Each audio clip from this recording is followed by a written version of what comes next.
Hey everybody, Ashton here with Gents, and this is my top 10 best summer fragrances list for 2017 designer fragrances edition.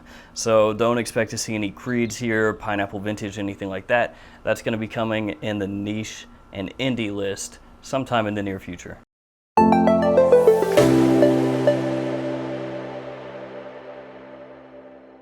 And just like when I did my wife's top 10 designer list, I don't have all the bottles unpacked yet. I do own all of these, so you're gonna have to make do with pictures that I put here in the corner. All right, let's jump into this. Number 10 is going to be Tommy Bahama St. Kitts. Now my wife put this as her number 1 fragrance. I don't think it's that good, but for a fragrance that costs less than $20 online now, it's really, really nice. It's basically one you can just spray on over and over and over because it's so cheap, and wear the crap out of it and not have to worry about it.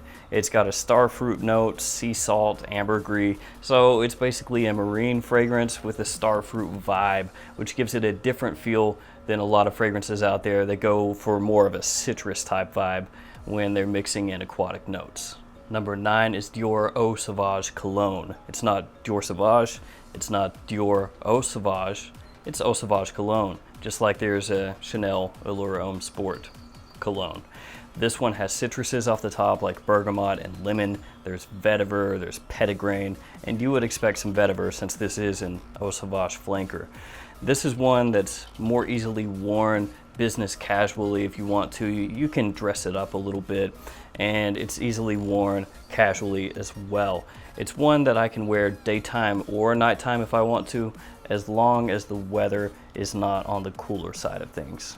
Number 8 is one that I don't think ever really caught on. It's ESCADA Moon Sparkle Pour Homme.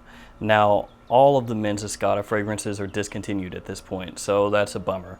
A lot of them are difficult to find, like Casual Friday or ESCADA Pour Homme, but still to this day, you can find Moon Sparkle for a really good price. It has vodka, orange, and ginger, among other notes. Ginger and vodka are the two most dominant notes to my nose. It is an interesting take on a summer fragrance. It's a little refreshing, a little brisk. It almost has kind of a carbonated feel. I really like it, and there's a high chance that you're not going to smell it on anybody else. Number 7 is Ralph Lauren Purple Label. So I make no qualms about my love of Bleecker Street by Bond No. 9. It's one of my favorite fragrances, so it makes sense that Purple Label would be a fragrance I really like too. The main note here is the blackberry that comes in off the top. There are woodsy notes in the dry down as well. The main issue that I have is that Purple Label does not last as long as Bleecker Street on my skin, and it does not project as far as Bleecker Street does off my skin. All that being said, it's still a really nice smelling fragrance. It has gotten me compliments. I really like wearing it in the spring and summer, so it makes the list. Number 6 is going to be Versace Dylan Blue. Now this one is similar to Sauvage in that when it came out, lots of people said, oh, it's generic, and they just stamped it with the generic stamp right as soon as it came out, said that it was terrible, said that it was garbage, and the hate piled on. And then as more people began smelling it on their own and made up their own minds and said, this is actually really nice, I like this, and everybody around me likes it, things have started to change. And now Dylan Blue is starting to get a little bit of a following. Not as much as Sauvage, but it's more respected now than it was when it was first released. Like Sauvage, this has an ambroxan note, but it's not as metallic as Sauvage is. There's also grapefruit, incense, bergamot. So it's basically what would be categorized as a dumb reach. It's something that you can just grab, spray on, and go, and you'll know and have confidence that everybody around you thinks that you smell good, the same way everybody would if you wear Bleu de Chanel or Invictus Aqua or Sauvage. Number 5 is Prada L'Homme. The first time I smelled this, I really, really liked it, and I still really, really like it. Basically, Prada L'Homme is if you take the Prada DNA, that soapy, clean kind of feel, a little bit classy, a little bit sophisticated, and then mix that with iris. Turn that into a fragrance, Prada L'Homme. It's very easy to wear, it's very clean smelling, it's very sophisticated smelling, great office fragrance, great daytime fragrance. It just makes you smell like $1,000,000. Number 4 is Ferrari Bright Neroli. Now this one gets compared to Tom Ford's Neroli Portofino all the time. There are strong similarities, but they're different fragrances.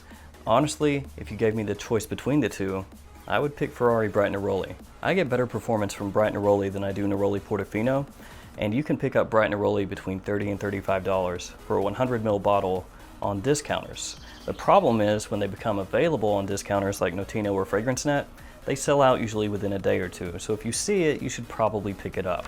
Obviously, the main note of Bright Neroli is neroli. It's in the name. So it's a white floral fragrance that gives off a citrus vibe.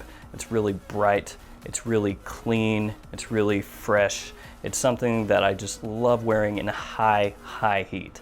So it's one of the ones that I spray on when I know it's going to be a scorcher. Number 3 is Le Male Eau Fraiche, also known as Popeye Eau Fraiche, also known as Superman Eau Fraiche. This has mint, aldehydes, and lavender. It's basically a very fresh, very clean Le Male that reminds me of clean cotton clothes. I've reviewed this one in the past. It made my wife's list. It's a huge compliment getter. It's very easy to wear. It is a little bubblegummy sweet, so if you don't like things that are overly sweet, then it may not be for you.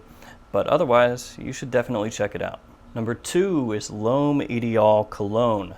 This is a fantastic fragrance. It is great. I reviewed it not that long ago. If you're interested, you can search my channel and find that review. It has this creamy almond with citrus. It smells very unique. It's very refreshing. It's just a fantastic scent. I love this fragrance. One of my absolute favorites to wear in summer. So if you get a chance, check it out. That brings us to number 1, which is DIOR Homme Cologne. In my opinion, that's going to be the one that I wear the most, especially as it gets hotter and hotter out here. It gets compared to iced lemonade all the time. It's all about the citruses in this one.